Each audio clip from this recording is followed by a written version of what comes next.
They snickered the moment she walked into the tactical operations room. Not quiet whispers behind hands, but open laughter, the kind that said they didn't even think she deserved the courtesy of hiding it. Commander Kira "Cat" Donovan, 28 years old and carrying a rifle case that had seen more combat zones than most of these men combined, heard every word. She always did.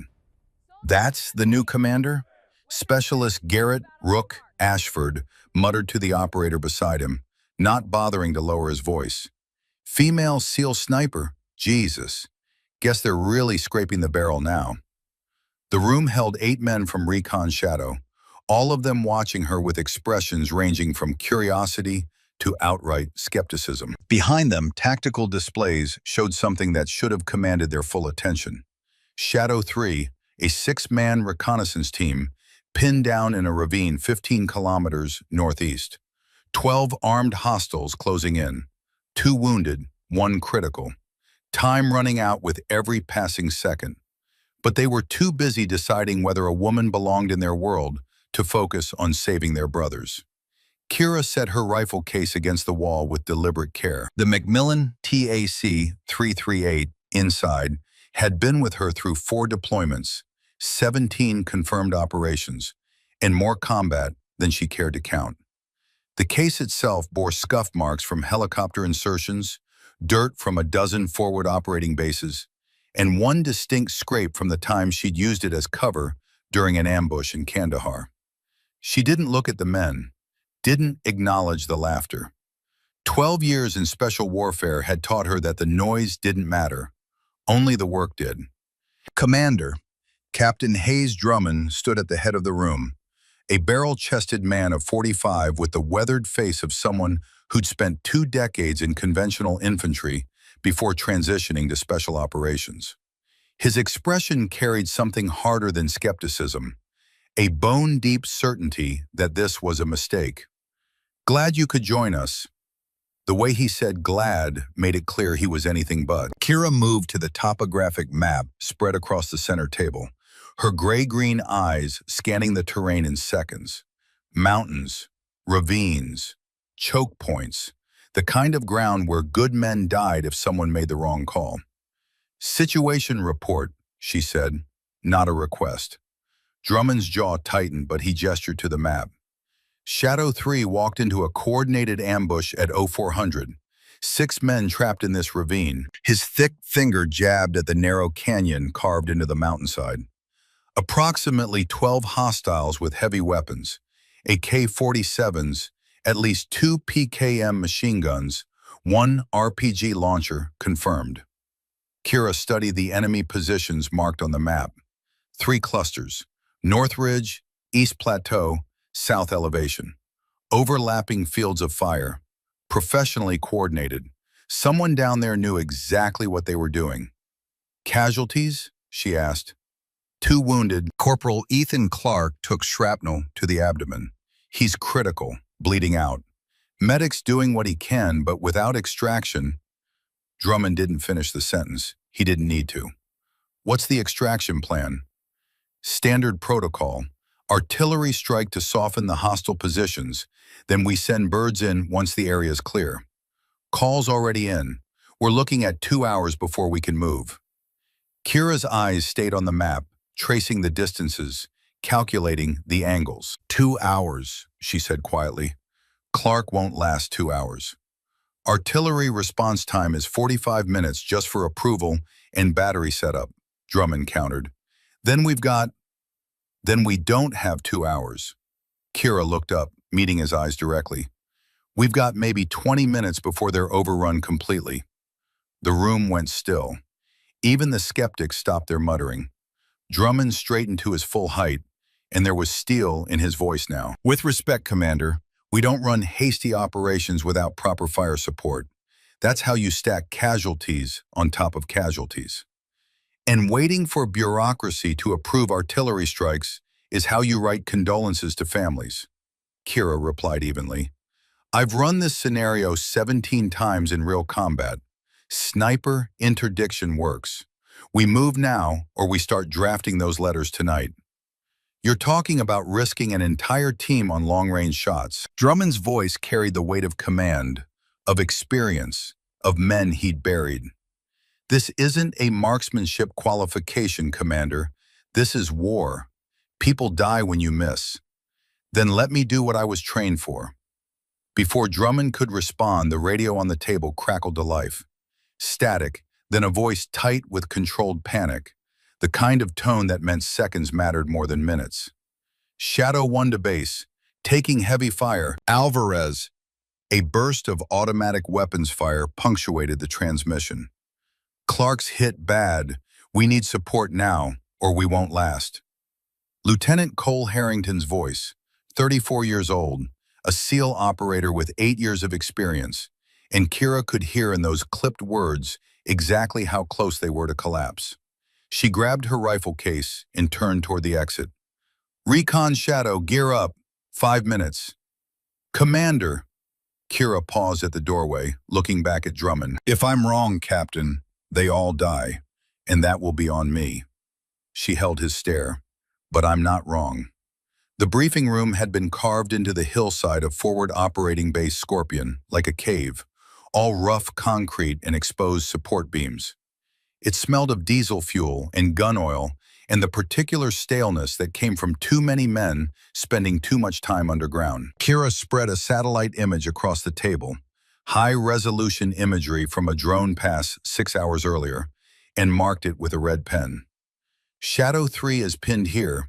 She circled the ravine, 300 meters from their initial insertion point. Hostiles are positioned here, here, and here, 3 more circles. High ground with overlapping fire lanes. Rough count puts it at 12 fighters with medium machine guns and at least 1 rocket-propelled grenade. Corporal Donovan Brick McLeod leaned forward, his broad shoulders blocking half the light. 31 years old with a heavy Scottish accent that got thicker under stress, he'd earned his nickname by being exactly what he looked like, a wall of solid muscle that could carry twice the gear of anyone else. Commander, that's a straight kill box. Anyone stepping foot into that ravine gets chewed apart from every angle. Which is why no one's stepping into it, Kira said. She pointed to a ridge 800 meters from the hostile positions. I'll take the high ground here, clean sight lines on all 3 enemy positions. Chief Thorne will spot for me. She glanced at the man standing quietly at the back of the room. While I work, the rest of you stage 500 meters out. You move when I give the signal, not before. Staff Sergeant Lydia Vale studied the map with the careful attention of someone who'd spent 5 years as a combat medic and knew exactly what happened when plans fell apart. 29 years old, quiet until she spoke, and then everyone listened because she didn't waste words. Commander, taking 12 targets from that distance, in the dark, while they're actively pouring fire on our people. We're asking for a miracle here. I'm not asking for a miracle, Kira said, just execution. Training and execution. She swept her gaze across the room, meeting each operator's eyes in turn. Every person in Recon Shadow was selected because they're the best at what they do. I'm the best at what I do. Trust that. Rook leaned back in his chair, arms crossed.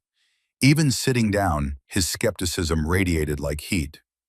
How are we supposed to know you can handle 12 800-meter shots under combat pressure, ma'am? That's not qualification range with paper targets. It was a fair question, even if the tone carried attitude. Kira had heard worse. She pulled up her service record on the tactical display, just the summary page, because the full file was classified and they didn't have clearance for half of it. The numbers appeared in stark white text against black background. Years of service, 11. Confirmed kills, 217. Average engagement distance, 612 meters. Longest combat shot, 1,427 meters. The room went quiet as they read. Even Rook straightened slightly. I've done this before, Kira said simply, many times, in conditions worse than tonight. Captain Drummond had followed her into the briefing room, standing near the doorway with his arms folded, like a man who'd already made up his mind and didn't like being proven wrong. Stats don't equal surviving a real firefight, Commander. You're asking us to gamble 6 lives on threading needles in the dark while taking return fire. I'm not asking for gambles, Kira said. This is the only plan that fits the time we have. She checked her watch, an old mechanical Rolex that had belonged to her father, still keeping perfect time 15 years after his death. Shadow 3 has 18 minutes before they're completely overrun.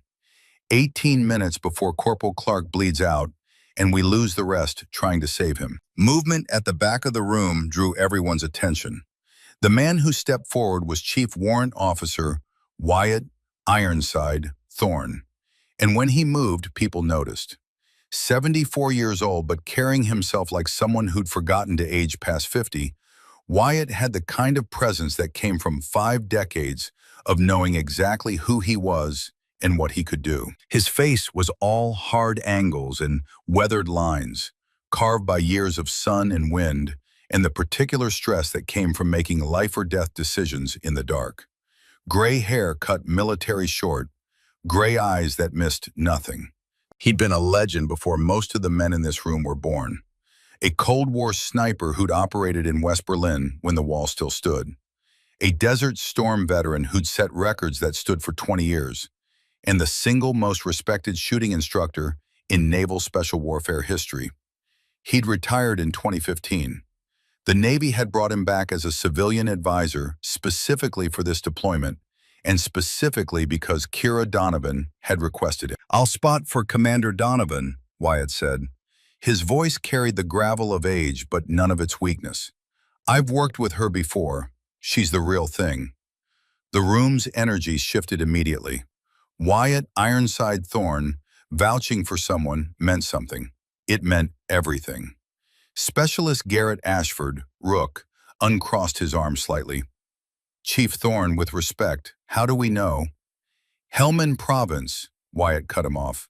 "June 2019. Hostile sniper had me ranged at 940 meters. Dead to rights. I was behind cover, but he had the angle, and I knew it. 2 more seconds, and I'd have taken a round through the spine." He looked at Kira, and something that might have been pride flickered in those gray eyes. Commander Donovan took him out at 1,140 meters in a 40-knot crosswind, shot him through a gap in the rocks no bigger than a dinner plate. He was lining up his second shot when she fired. Didn't even know she was there until he was dead. Wyatt turned back to the operators, his voice flat and certain. "She's the reason I'm still breathing. You want proof of her capability? I'm standing here. That's your proof." Lydia Vale nodded slowly. Brick McLeod picked up his rifle and started checking the action. Even Rook, after a long moment, gave a grudging nod. One by one, the rest of Recon's shadow fell in line. Only Captain Drummond remained unconvinced. He pushed off from the doorframe and crossed to Kira, his voice low enough that only she and Wyatt could hear. "I think this plan is reckless. I think you're risking good men on a gamble. But you're in command." He paused, his jaw working.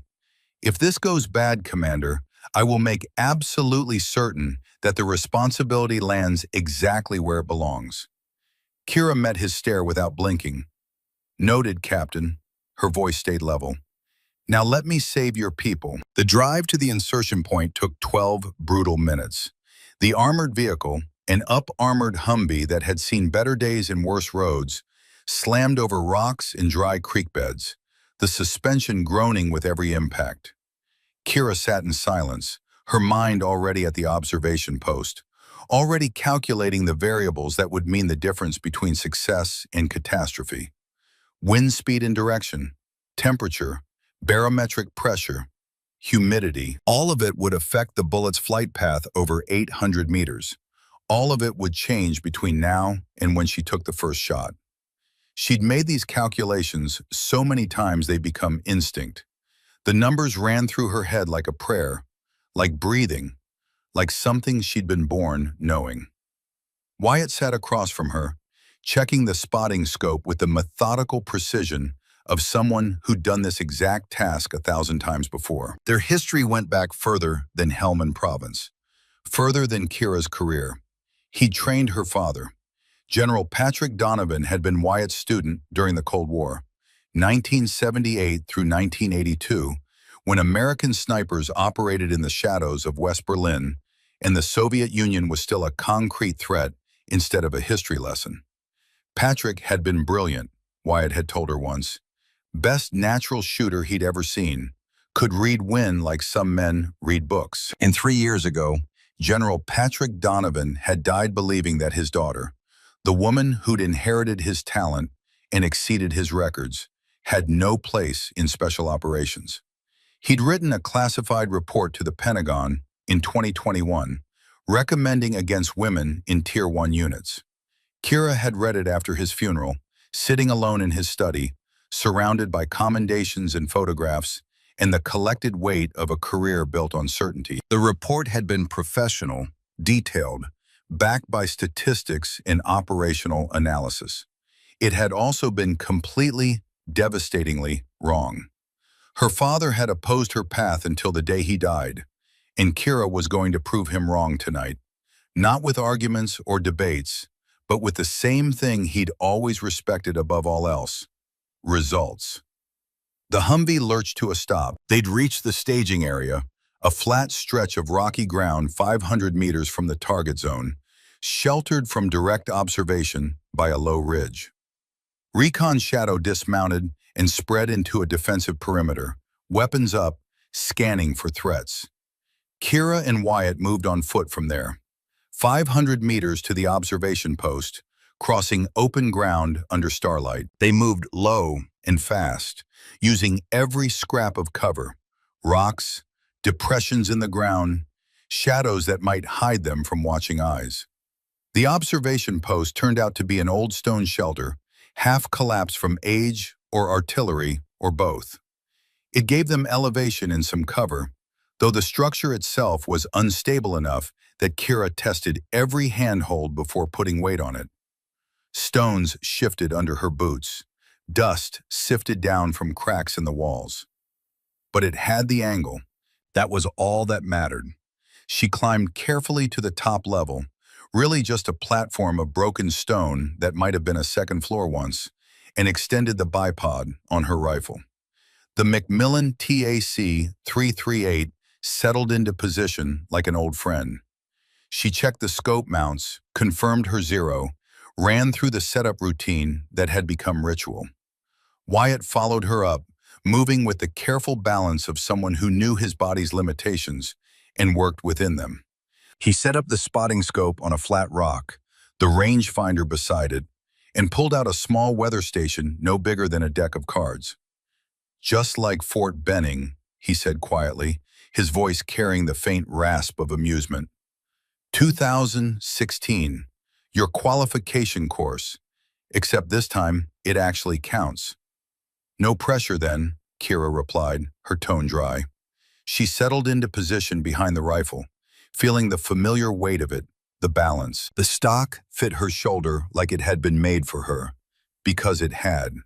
Custom adjustments, custom everything. This rifle knew her as well as she knew it. Through the scope, the valley spread out in shades of green and gray. Thermal overlay showed heat signatures, and there, exactly where the map had promised, she could see them. 12 distinct shapes, human forms radiating warmth against the cool mountain air. 3 clustered on the north ridge, 4 spread across the eastern plateau, 5 grouped at the southern elevation, and one of those was moving differently than the others, gesturing, coordinating. "Target assessment," Wyatt murmured beside her, his eye pressed to the spotting scope. "I count 12 heat signatures, 3 north, 4 east, 5 south. Well organized. Hand signals, good fire discipline. They've done this before." "I see them." Kira adjusted her parallax and bubble level. "The one at the southern position, radio in hand. He's running the show." "Agreed. Target 1?" "Target 1, Kira confirmed. "Remove command, break their structure." Through the thermal overlay, she could see Shadow 3 pinned behind boulders in the ravine below. Tracer rounds cut across the darkness, green lines of fire from the PKM machine guns, stitching patterns through the air where her people were trapped. Every few seconds, a burst of return fire came from the ravine, but it was suppressive at best. Desperate. They were dying down there, slowly, but certainly. Kira keyed her radio. Shadow 1, Overwatch in position. The response came through a wash of static and the distinctive crack of nearby gunfire. Lieutenant Cole Harrington's voice carried the tight control of someone holding panic at arm's length through sheer discipline. Overwatch, Shadow 1.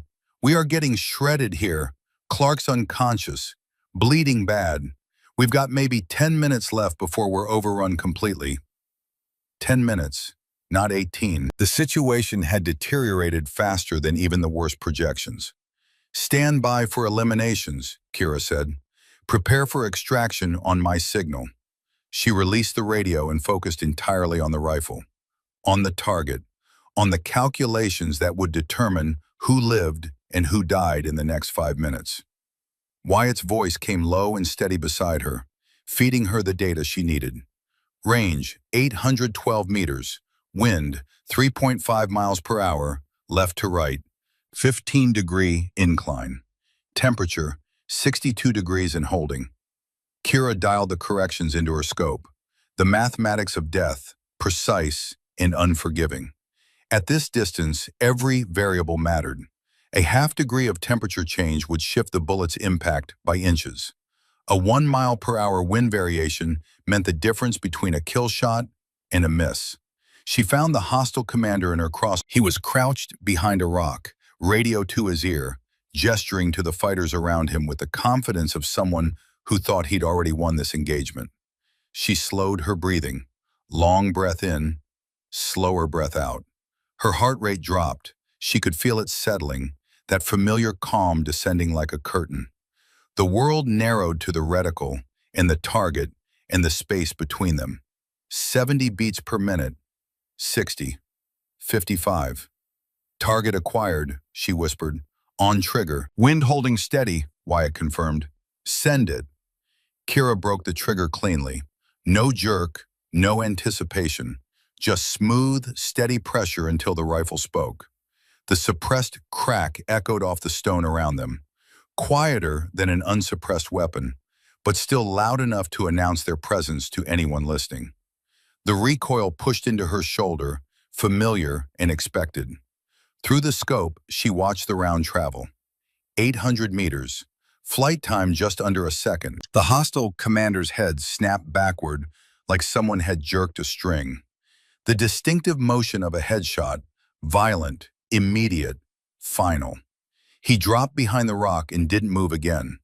The radio fell from his hand, tumbling down the slope. The effect was instantaneous.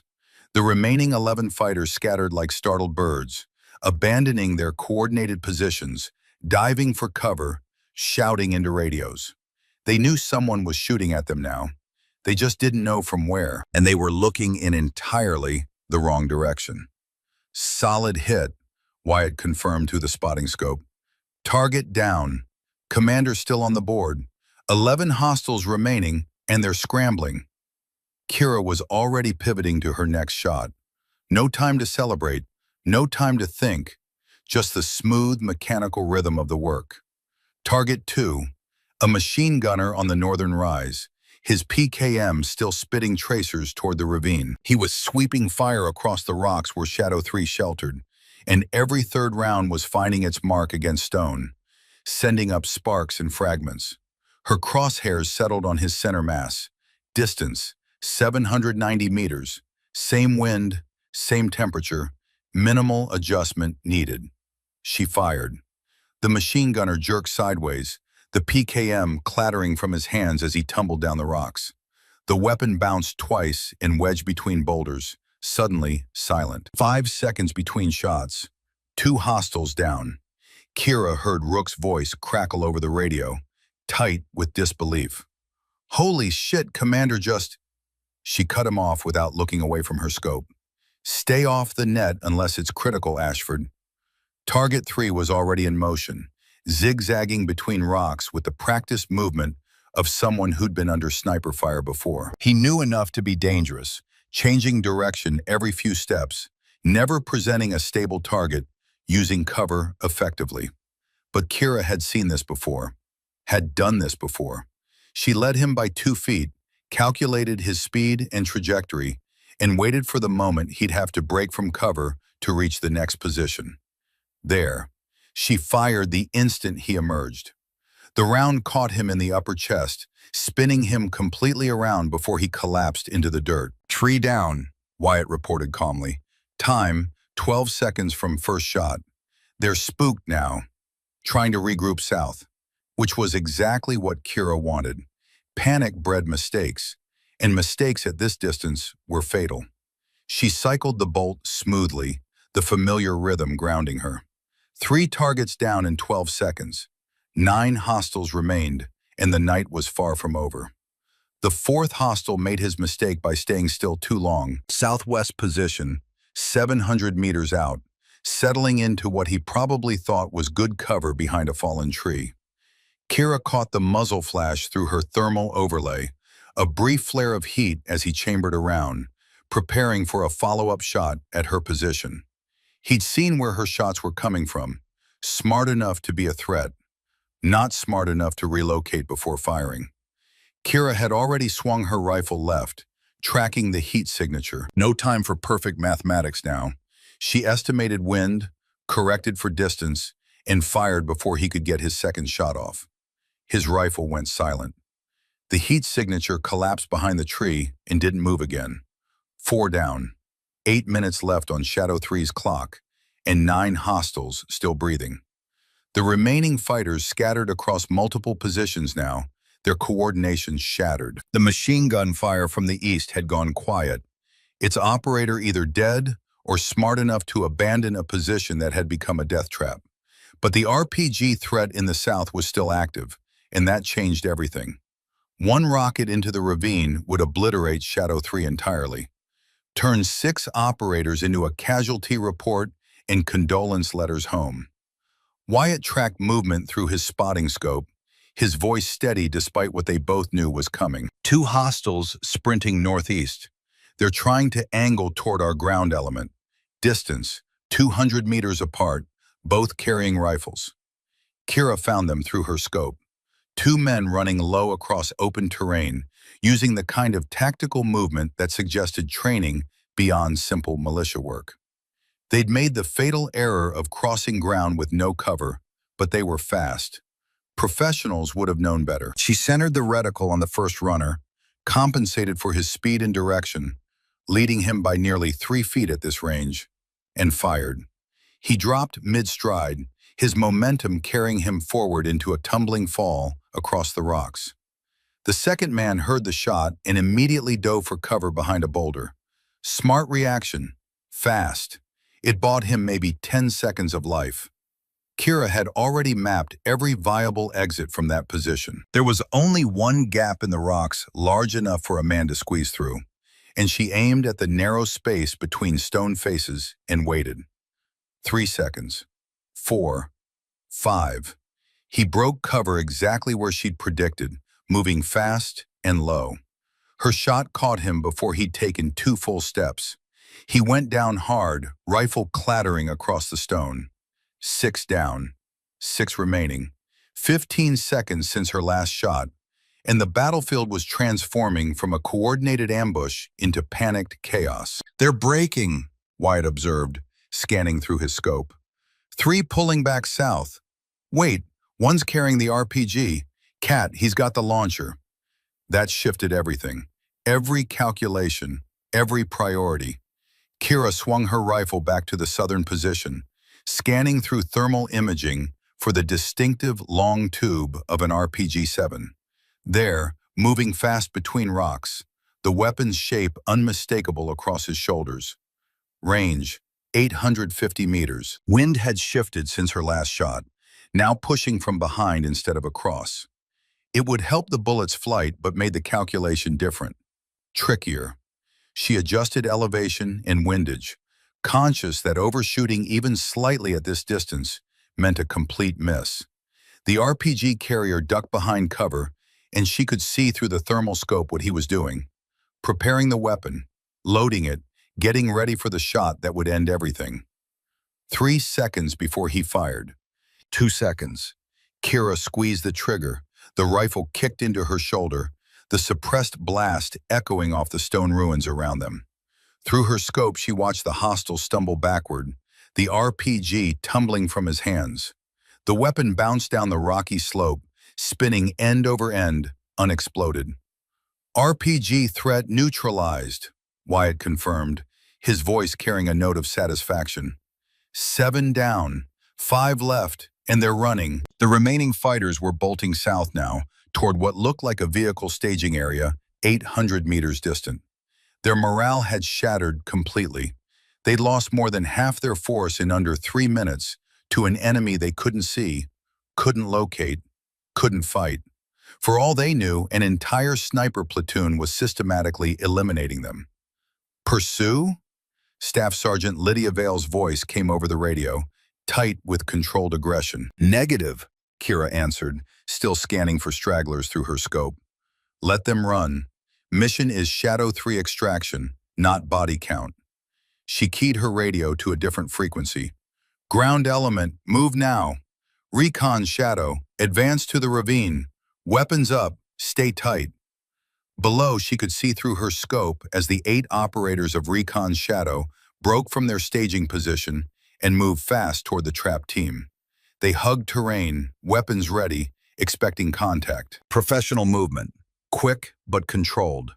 One of the fleeing hostiles turned and raised his rifle toward the advancing team. Maybe courage, maybe desperation, maybe just the muscle memory of training taking over when rational thought had fled. Kira centered on him instantly and fired. He dropped before his finger found the trigger. 8 down, 4 hostiles disappearing into the darkness to the south. Let them run, she repeated over the radio. We rescue, not annihilate. She maintained overwatch as Recon Shadow reached the ravine, watching for any remaining threats. Her crosshairs swept across the rocks, the ridgelines, anywhere a hostile could be hiding. The thermal overlay showed nothing but the retreating heat signatures of the 4 survivors, still running.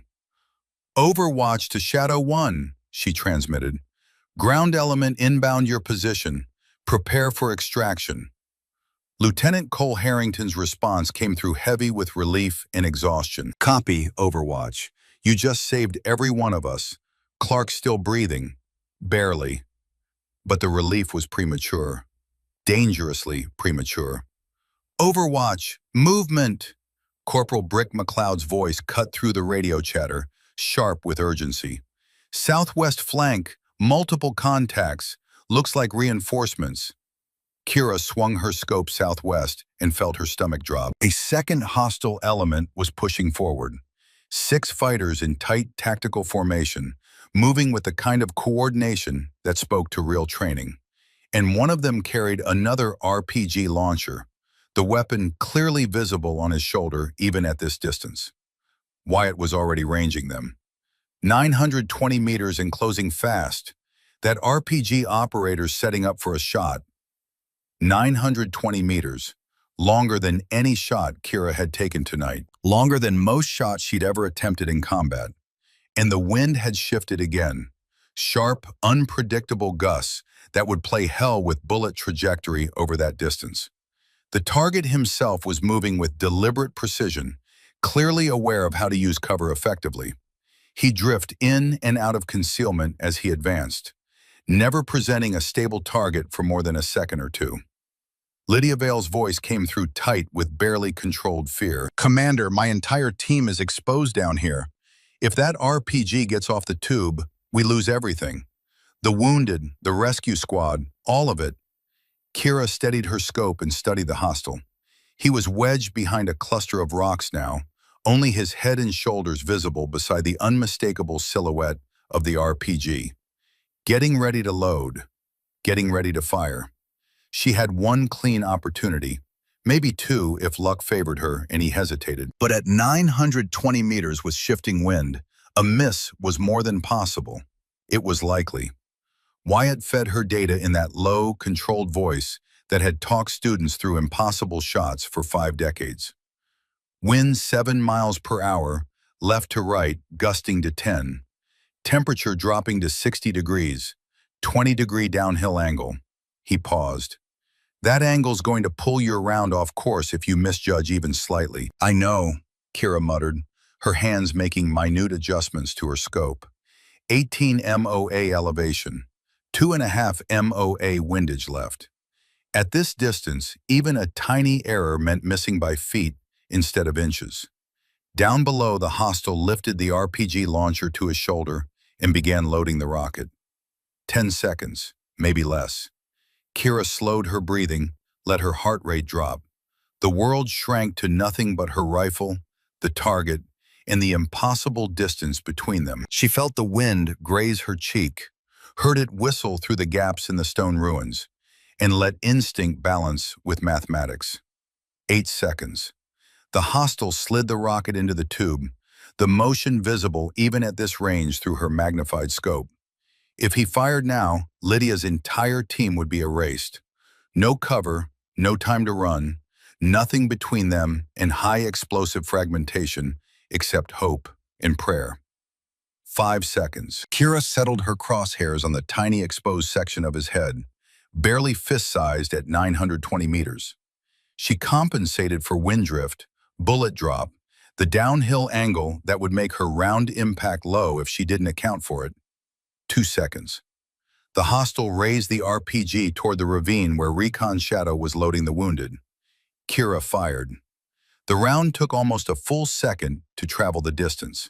She watched it through her scope, or rather, watched the effect of it. The bullet arced through the darkness, drifting slightly left with the wind correction, then settling back toward center as it reached the apex of its trajectory. Through her scope, she saw the hostile's head snap sideways with violent force. The RPG clattered from his hands and rolled down the rocks, bouncing twice before coming to rest against a boulder. Unexploded, harmless. "Beautiful shot," Wyatt shouted, the first time all night he'd raised his voice above conversational volume. 920 meters. That's career-defining work, Kat. That's the kind of shot they'll teach in schools. But Kira was already scanning for new threats, her breathing still controlled, her focus absolute. The adrenaline would come later. Right now, there was only the work.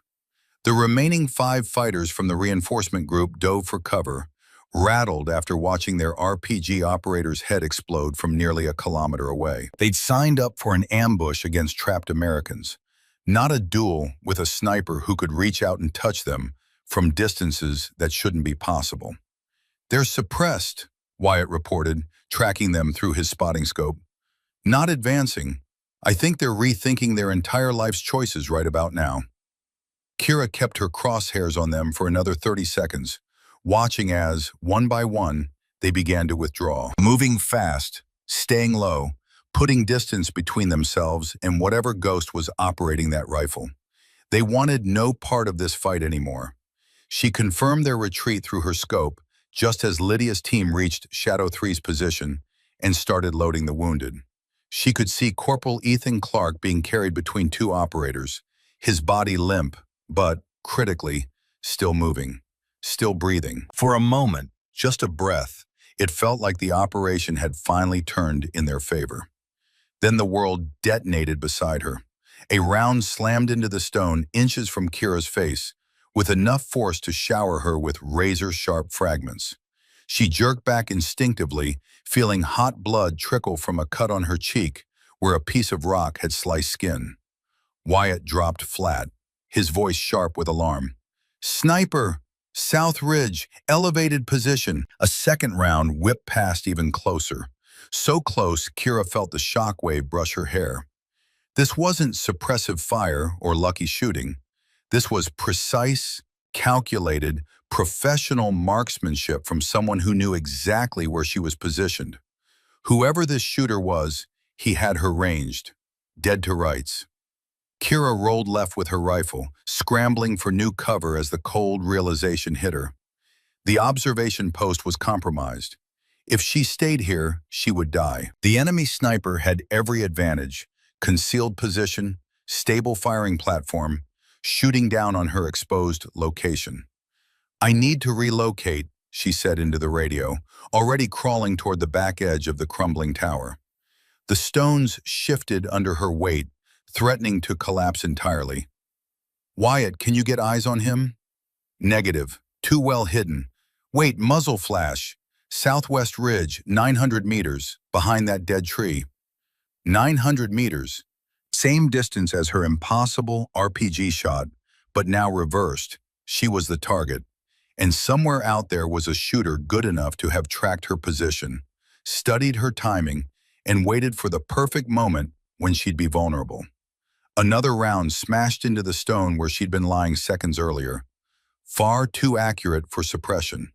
This was deliberate counter-sniper work from someone who understood exactly how she operated. "Commander, you need to move now."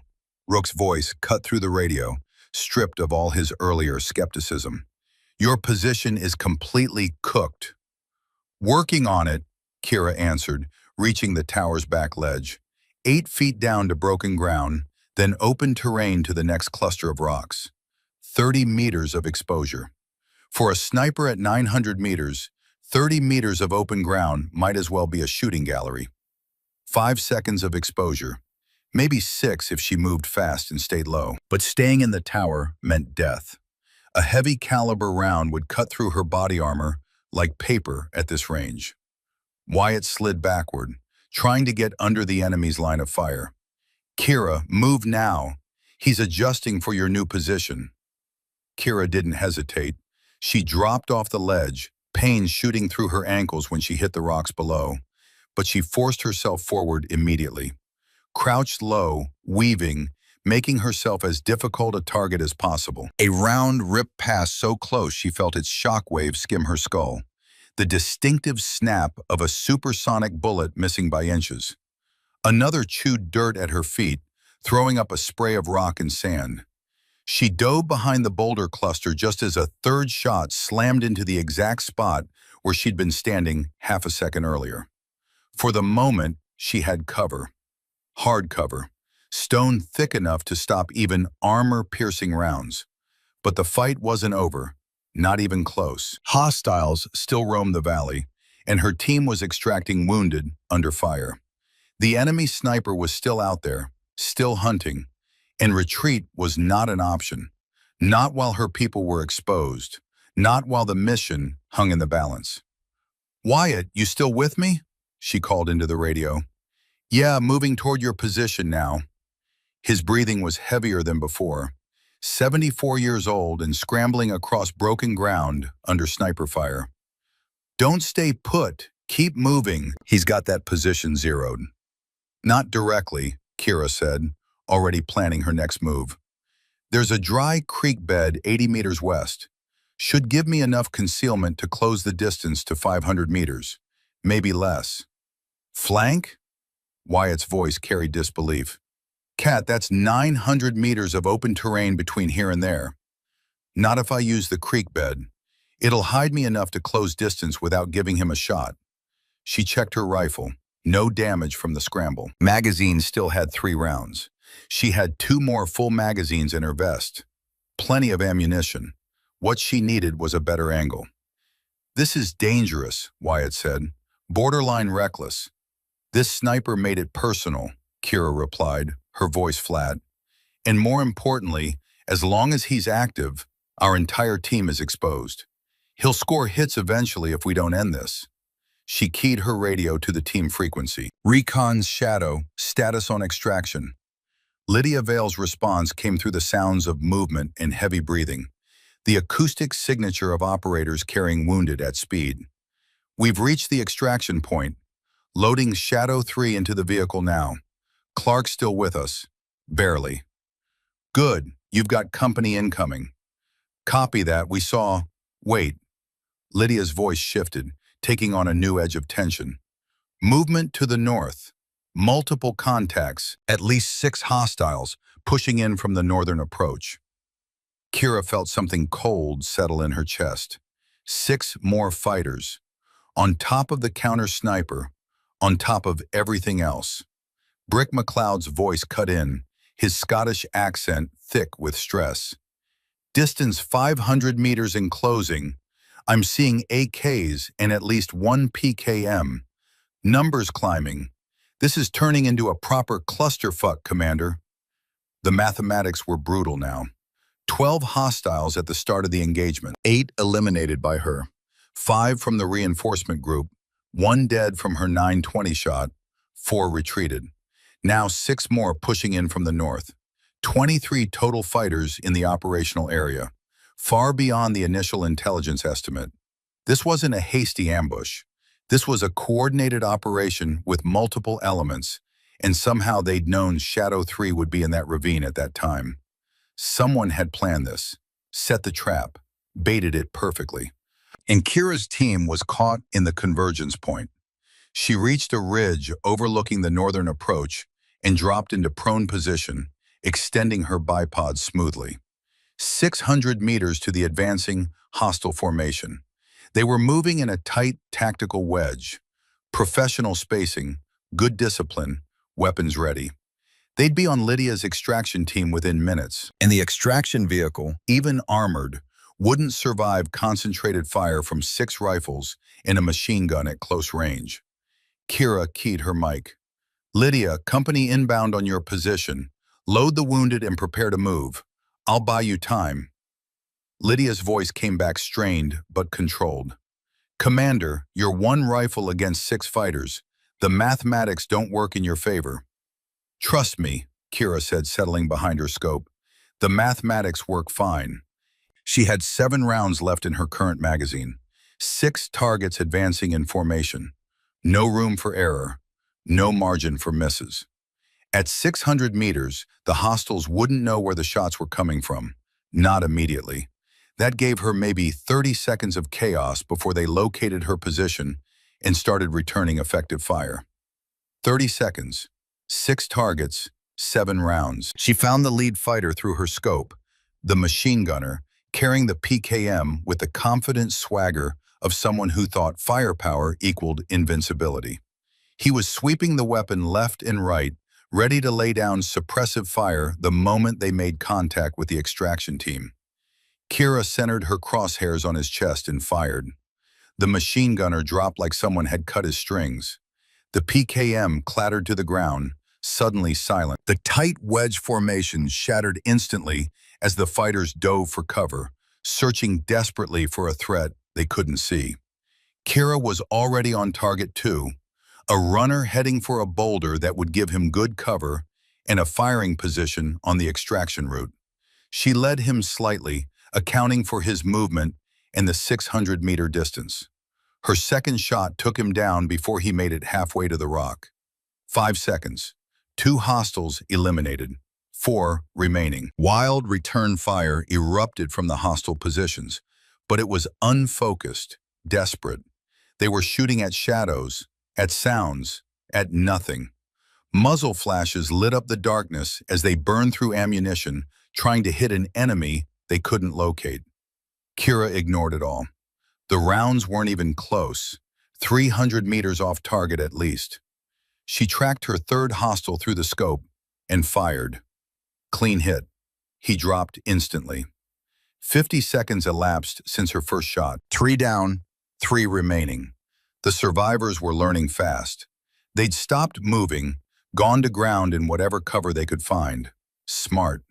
Staying still made them harder targets. But it also meant they'd stopped advancing, stopped threatening the extraction, which was exactly what Kira needed. She scanned for movement, patient now. Let them think they were safe. Let them think the shooting had stopped. One of them broke cover, sprinting hard toward a new position. Tactical movement, professional speed. He covered 10 meters before Kira's 4th shot dropped him mid-stride. 4 down, 2 left. 90 seconds since first contact. The extraction vehicle's engine roared to life in the ravine below. A big diesel engine that echoed off the rocks, loud enough that everyone on the battlefield would hear it. The hostiles would know their window was closing. Now or never. One hostile stood up in frustration and raised his rifle toward the sound of the departing vehicle. Bad decision. Fatal decision. Kira's 5th shot took him before he could get off a single round. The last hostile had the sense to stay completely hidden, frozen in place behind his rock. Smart enough to survive, smart enough to know he was overmatched. The extraction vehicle bounced over the terrain below, gaining speed, putting distance between itself and the kill zone. Shadow 3 was secure. The wounded were moving. The primary mission objective was complete. Kira held her position for another 10 seconds. 9 hostiles remained. The mathematics were shifting in her favor, but the fight was far from finished. She carefully ejected her magazine, 1 round remaining, and reloaded with her final fresh magazine. 10 rounds, full capacity. Extraction team is clear, Lydia confirmed over the radio, her voice carrying profound relief. Shadow 3 is secure, all wounded accounted for. Commander, I don't know how you did that, but thank you doesn't begin to cover it. Kira didn't answer immediately. She was already scanning back toward the southwest ridge, searching for the enemy sniper who'd nearly killed her. The counter-sniper was still out there, still hunting, and as long as he remained operational, he was a threat to every operator who moved through this valley. 6 hostiles eliminated in under 5 minutes. Wyatt's voice came through, closer now as he worked his way toward her position. Extraction complete, mission accomplished. He paused. But we're not done, are we? Not even close, Kira said quietly, her eyes still pressed to her scope. That sniper's still alive, still hunting. I'm not leaving him operational. For 3 long minutes, the battlefield went eerily still. The extraction truck faded into the distance, carrying Shadow 3 to safety. The surviving hostile from the northern assault remained frozen behind his rock, too smart to move. And somewhere on the southwest ridge, 900 meters away, a counter-sniper waited in the darkness. Professional versus professional. Hunter versus hunter. Wyatt's voice cut through the silence, tense with urgency. Southwest, 800 meters. He's relocating. I've got movement behind that tree line. Kira swung her scope left, scanning, searching. There, a heat signature shifting position, setting up behind new cover. The angle was different now, better for him, worse for her. Cat, Wyatt's voice carried warning, he's got a bead on you, right now. Kira dove sideways just as a round hissed past her head. So close she felt the heat of its passage singe the small hairs at her temple. She rolled into new cover, her rifle coming up even as she moved. She found him through her scope at the same instant he found her. Behind the dead tree, half concealed but visible through thermal imaging. 800 meters, perfect range for both of them. For a frozen moment, they saw each other clearly. Through her magnified optic, Kira could make out the outline of his rifle, the shape of his body, even, impossibly, what looked like his hand rising in a brief salute. A warrior's acknowledgement between equals. Respect offered across the distance before the killing began. Then both of them settled into their final firing positions. Both of them aimed. Both of them fired at exactly the same instant. The hostile sniper's round shaved past Kira's head so close that the heat singed individual strands of hair. She could smell it, that acrid scent of burned keratin mixing with gun smoke and mountain air. The bullet's shockwave was a physical thing, a pressure against her skull that left her ears ringing. But her shot hit center mass. Through her scope, she watched Nikolai Volkov jerk backward violently, his rifle dropping from hands that had suddenly lost all strength. He fell behind the tree and didn't move again. The thermal signature showed heat spreading across his torso.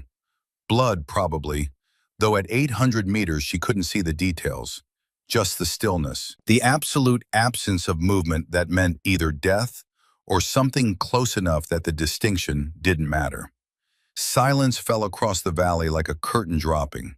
No more gunfire, no more shouts, just wind through the rocks and the distant sound of the extraction vehicle's engine fading into nothing.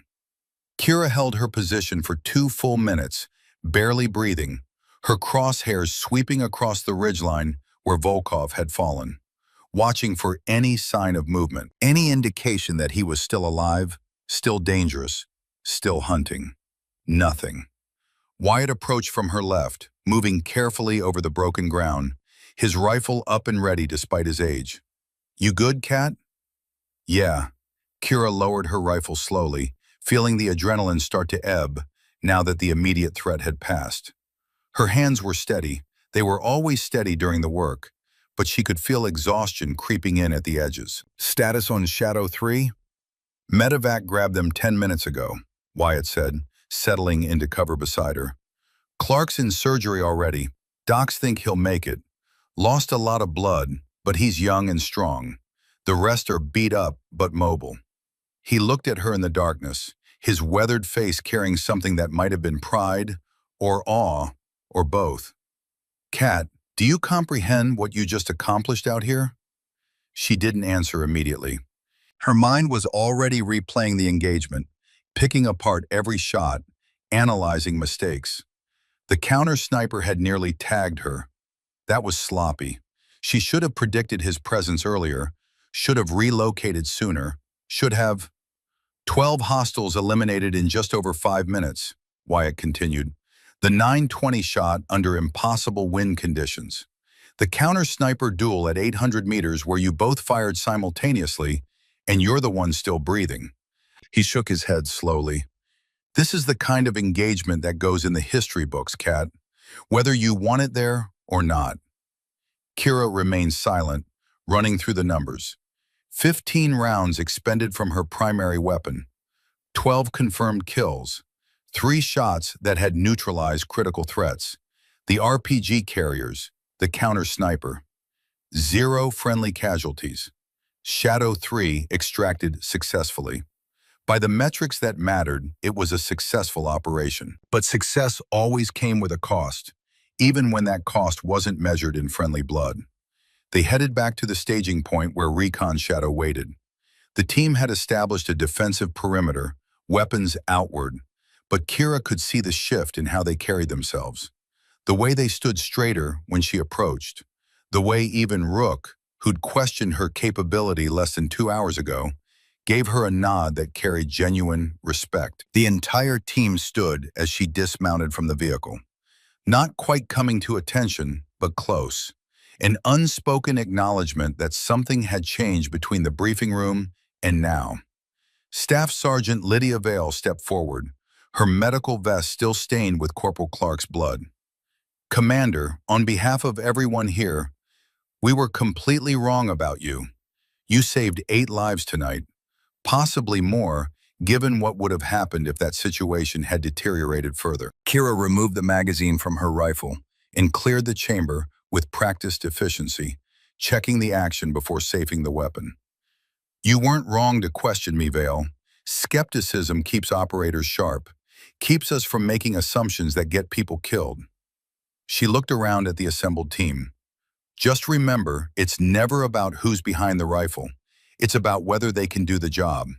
That's the only metric that matters in combat." Corporal Brick McLeod shifted his weight, his broad shoulders relaxing slightly. "Aye, ma'am, but you've got to admit, that was some of the finest shooting I've ever witnessed. That 920 shot on the RPG carrier, in those wind conditions, that's not just doing the job. That's operating at a level most of us will never reach." "Most of you will never need to reach it," Kira replied. "You're not snipers, you're assault operators. Different skill sets, different requirements, but equally critical to mission success." The ride back to Forward Operating Base Scorpion was quiet. Each operator lost in their own thoughts, processing what they'd witnessed and participated in. Combat had a way of stripping away illusions, of reducing everything to fundamental truth. And the truth tonight was simple, undeniable, impossible to argue with. Capability had no gender. Skill was skill. Results were results. When the convoy rolled through FOB Scorpion's main gate, Captain Hayes Drummond was already waiting outside the operations center. His expression was unreadable in the pre-dawn darkness. No longer the open skepticism from before, but not quite approval either. Something more complex. Something that looked like a man confronting assumptions he'd held for decades and finding them wanting.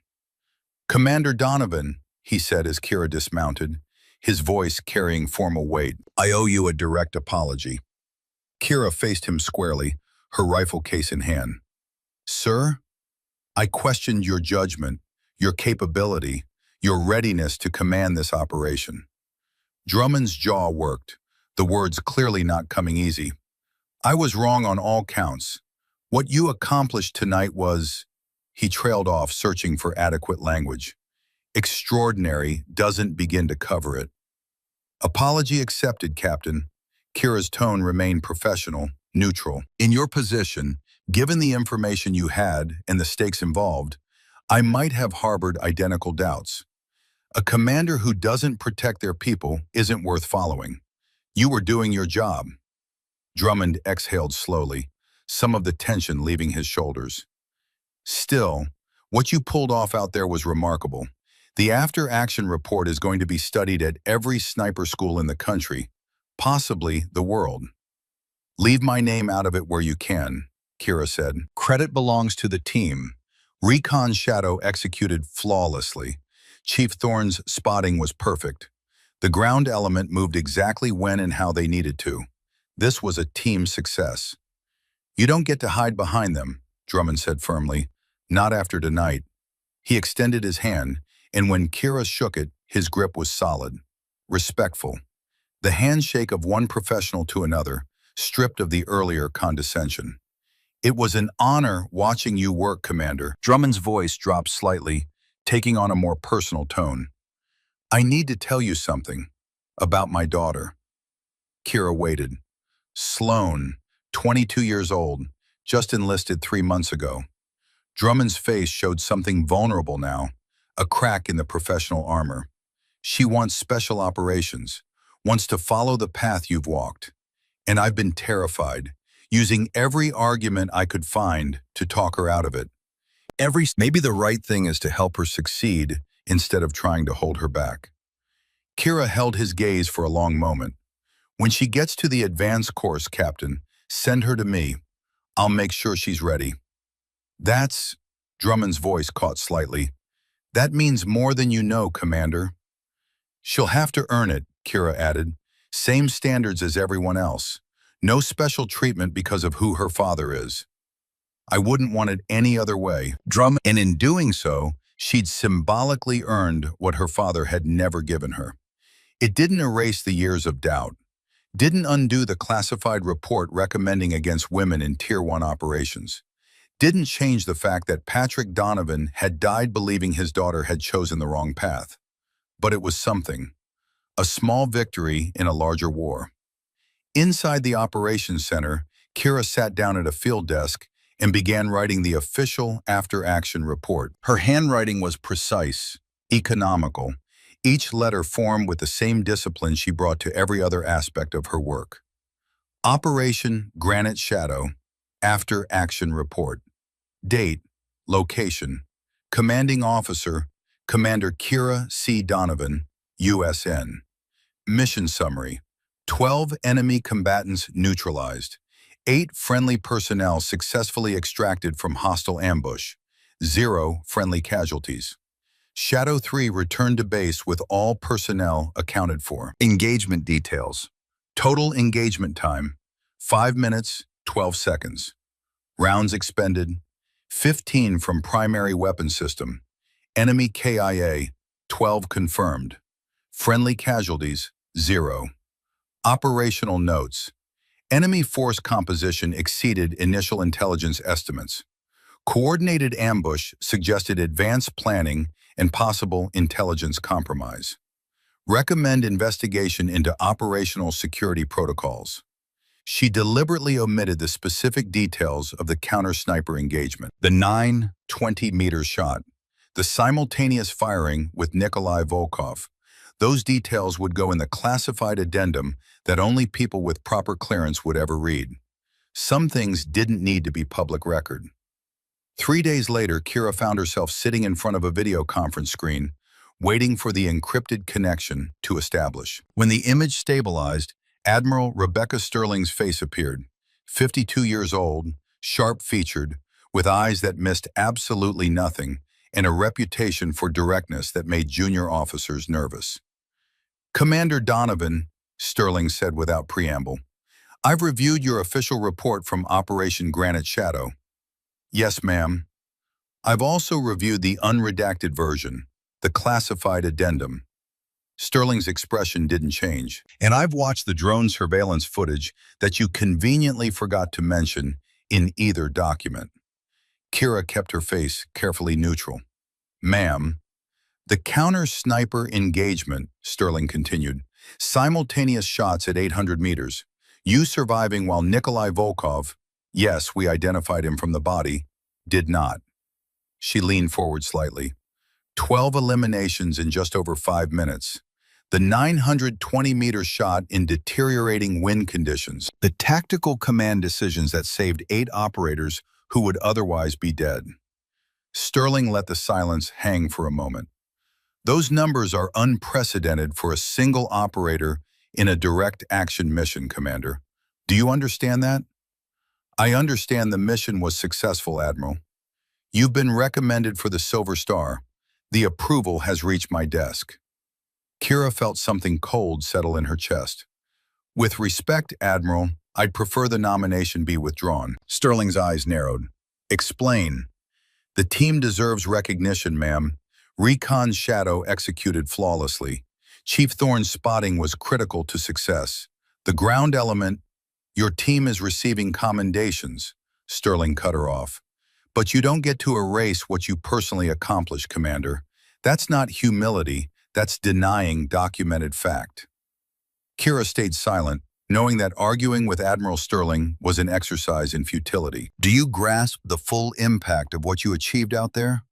Sterling's voice took on a different quality. Not anger, but something more complex. "You proved, beyond any reasonable debate, that gender has absolutely zero effect on high-level combat capability. You kicked down doors that have been welded shut for generations." "I just did my job, Admiral." "No," Sterling's response was immediate and firm. "You did your job in a manner that will be studied and analyzed for years to come. You became exactly the kind of example that changes policy, changes minds, changes entire institutional cultures." She paused. "Whether you wanted that responsibility or not, you have it now." Kira shifted slightly in her chair. "Permission to speak freely, ma'am?" "Granted. I don't want to be held up as some kind of symbol, some example of female capability that gets paraded around at recruiting events and policy briefings. I want to be judged by the same standards as everyone else. If gender becomes the headline, I become a token instead of an operator." Sterling allowed herself a faint smile, the first break in her professional demeanor. "Too late for that, Commander. You're already the story. But we won't parade you around. We won't put your face on recruiting posters or make you the centerpiece of Pentagon briefings." Her expression became serious again. "Your record will do the talking. And when someone questions whether women belong in special operations, Operation Granite Shadow will answer for us." "Understood, ma'am." "One more item." Sterling's tone shifted, taking on the quality of an order rather than a discussion. "We're establishing a new sniper training pipeline. Advanced long-range interdiction in denied environments. Next-generation curriculum designed around the lessons learned from operations exactly like yours." Kira had a sinking feeling about where this was going. "You're going to run it," Sterling continued. "You'll select your instructors, build the program from the ground up, design the curriculum, establish the standards, everything. Full authority." "Ma'am, I'm a field operator, not a trainer." "You're both now." Sterling's voice carried absolute finality. "Consider it an order, Commander. You'll report to Naval Special Warfare Command in 6 months to begin program development." Dismissed. The screen went dark. Kira sat back in her chair, absorbing the weight of what had just happened. She joined the Navy to serve, to push herself, to prove, mostly to herself, that she belonged at the highest level of special operations. The doubt and resistance and open hostility from some quarters had been constant companions throughout her career. But tonight had changed something fundamental. Not just how others viewed her, but what the future looked like. She stepped outside the operations center into the cool mountain air.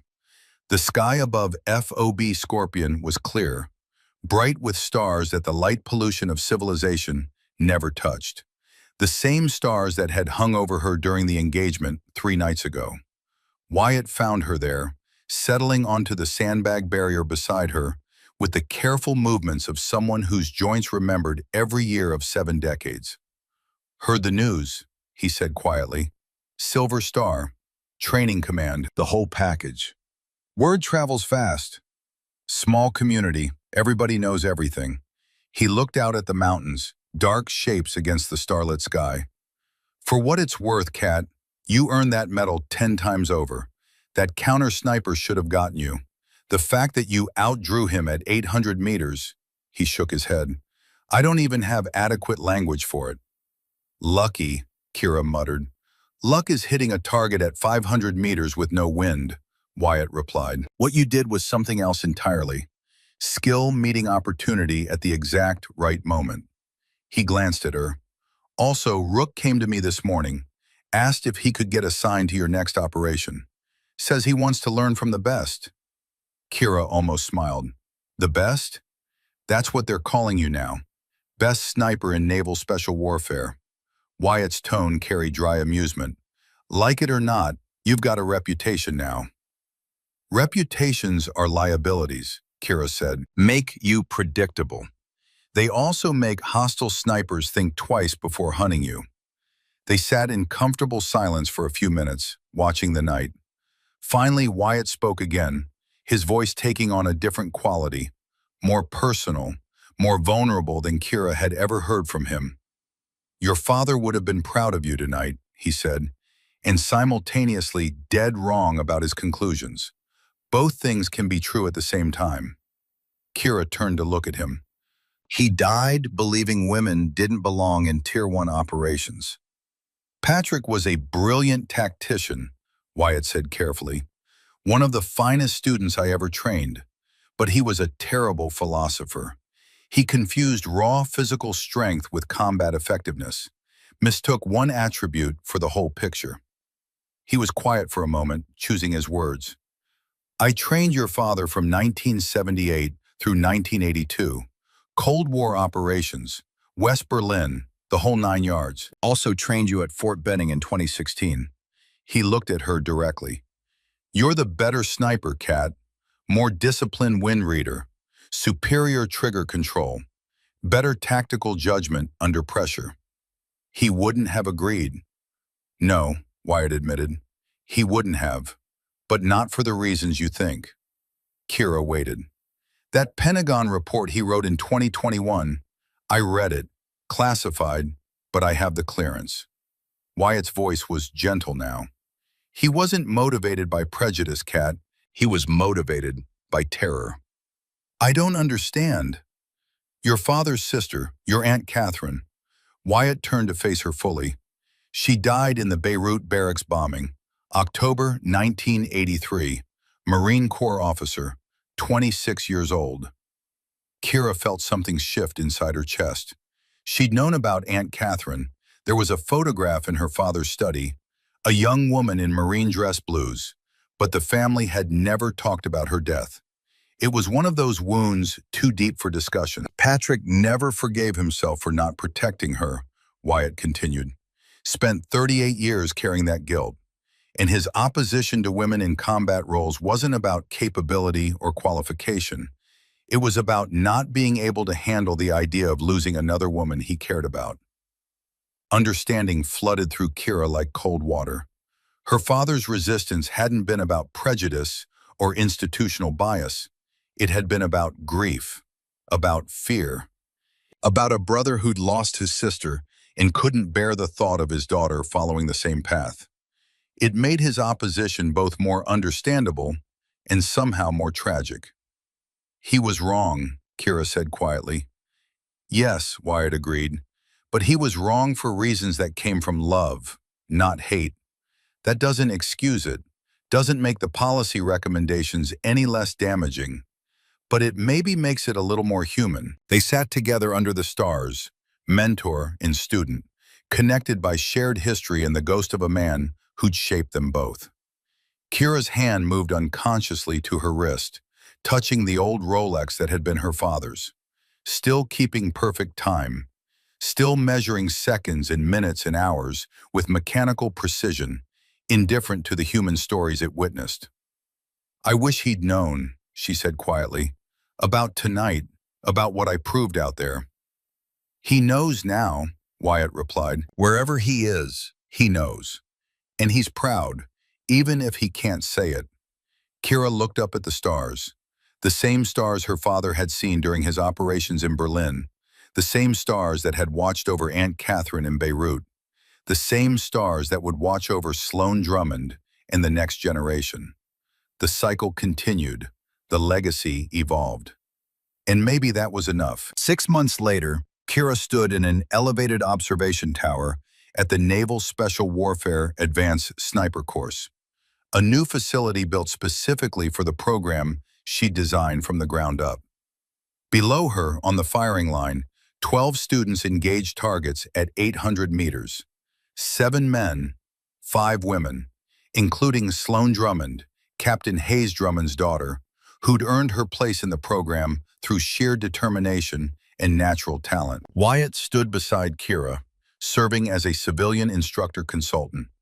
His official retirement had lasted exactly as long as it took for Kira to request his presence. Now he was back doing what he'd always done best, teaching the next generation how to read wind, judge distance, control breathing, make impossible shots possible. "Drummond's daughter has the gift," Wyatt observed, watching Sloan through binoculars. "Sees wind patterns that other students miss. Natural feel for ballistics. Like father, like daughter," Kira said. "Genetics plus training." "Like mentor, like student," Wyatt replied. "That's how this works, Kat. Knowledge passes forward. Skills transfer across generations. You learn from me, now you teach them. They'll teach the ones who come after. That's legacy." Kira watched the students work through their drills, wind reading exercises, range estimation tests, ballistic calculations performed under time pressure. Some struggled, some excelled. All of them were learning, improving, becoming more capable with every iteration. Specialist Garrett Ashford, Rook, had successfully applied for an instructor position and now ran the advanced movement drills with a patience he hadn't possessed 6 months ago. Staff Sergeant Lydia Vale had integrated combat medical training into the curriculum, ensuring that every sniper could also function as a combat medic if the situation demanded it. The radio on Kira's vest crackled. "Instructor Donovan, all targets eliminated. Awaiting next drill." She keyed the mic. "Transition to moving targets. Winds shifting from the northwest. Compensate accordingly. Show me what you've learned." The students responded immediately, adjusting positions, recalculating their data, preparing for the next evolution. "You've built something genuinely important here," Wyatt said quietly. "No," Kira corrected. "We built it. This was never about me alone. It's about proving that the job can be done by anyone with the skill and dedication. Gender doesn't matter. Politics don't matter. Only capability matters." She allowed herself a rare moment of satisfaction, watching the future take shape on the range below. Operation Granite Shadow was behind her now. The counter-sniper duel with Volkov was history. The doubters had been silenced. The doors were open. Everything was finally... Her encrypted satellite phone buzzed in her pocket, an unusual occurrence. Most communications came through official channels, not personal devices. She pulled it out and read the message that appeared on the screen. "Priority intel update, eyes only. Subject, Nikolai Volkov. Status correction. Body recovered from South Ridge location. Does not match subject dental records. DNA analysis inconclusive due to tissue degradation. Subject believed to have employed tactical decoy. Assessment. Nikolai Volkov considered active threat. High probability of survival. Known pattern of seeking revenge against operators who engage him unsuccessfully. Recommendation: elevated security protocols for Commander K. Donovan. Subject has demonstrated capability and intent to target high-value personnel. Further intelligence available upon request. Kira stared at the message for a long moment. Volkov hadn't died on that ridge. The body they'd recovered belonged to someone else. A decoy, a replacement, a stand-in who'd taken the bullet meant for one of the most dangerous counter-snipers in the world. Which meant Volkov was still out there, still operating, and based on his known patterns, almost certainly planning his next move. She deleted the message with deliberate care, then looked back at the training range where 12 students were engaging moving targets with increasing proficiency. A slight smile crossed her face. Round 2 then. Wyatt had noticed her expression. Trouble incoming? Nothing we can't handle, Kira replied. Together. Wyatt nodded, understanding immediately what she wasn't saying. Threats would come. Challenges would emerge. People would continue to doubt, to resist, to question whether women belonged in these roles. But the answer was already written in the record. Operation Granite Shadow, 12 hostiles eliminated in 5 minutes, 8 lives saved, 0 friendly casualties. The numbers spoke for themselves. On the firing line below, a new instructor candidate arrived. A young woman, 23 years old, stepping off the transport helicopter with a rifle case in hand and determination written across her face. Kira could hear the whispers starting among some of the support personnel, the familiar skepticism, the same doubt she'd faced walking into the tactical operations room at FOB Scorpion. Should we go introduce ourselves? Wyatt asked. Welcome her properly? Kira watched the young woman walk toward the administration building, her head high despite the whispers, her stride confident. Let her find her own path first, chart her own course. She smiled slightly. We both did.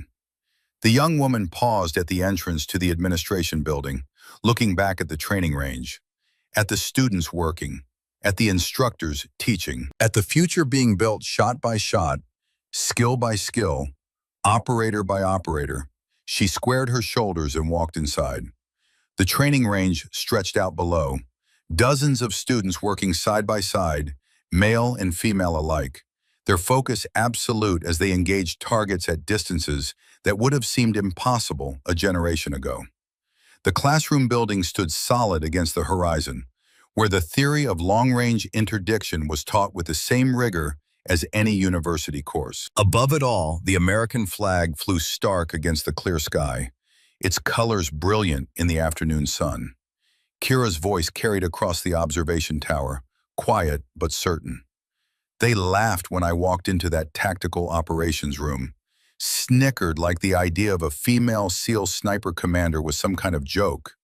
12 kills and 5 minutes later, nobody was laughing. Now they just watch, and they learn. The cycle continued.